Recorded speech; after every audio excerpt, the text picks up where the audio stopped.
one business. Okay, you focused on an idea, turned that idea into a business. Now the money is starting to come into you. Look how wonderful. What automatically comes to your mind after that? I'm going to buy a sports car. I'm going to buy a Rolex like Marcos Paulo's. I'm going to travel to Turkey and stay at the Four Seasons and pay $00 for a night.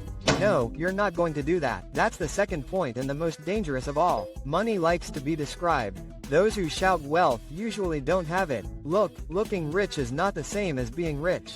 The desire to show off is that desire to spend money to show that you are someone, even if deep down you don't know it yet. I want to introduce you to someone. This is Antonio Domingos. Our friend Tonhao, he won $1 million in the mega scene. Boy, $1 million can change a life, huh? But guess what happened to Tonino? That's right, he spent it all.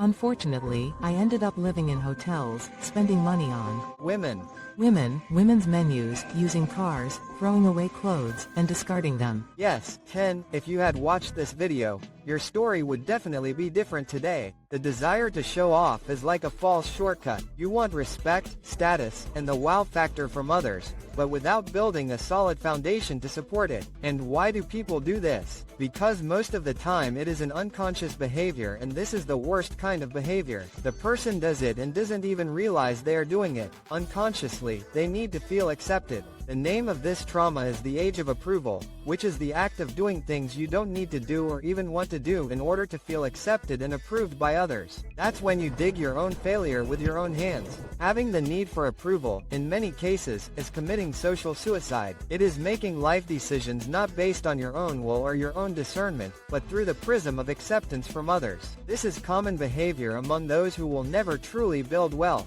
So, if you don't want to end up with our friend Tin now, start making your own decisions for yourself and not for others. I'm not saying you can't buy a sports car or have a nice apartment, because my Ferrari is in the garage. But what I want to tell you is that there is a right time for you to do these things. I took many crowded buses before buying my first car. I was humiliated by many clients, until I had the power to choose to work only with those I really wanted. Don't skip the process of becoming rich. Don't accumulate liabilities at the beginning of your journey. To build a solid future for yourself and your family, you don't need to prove anything to anyone. And that brings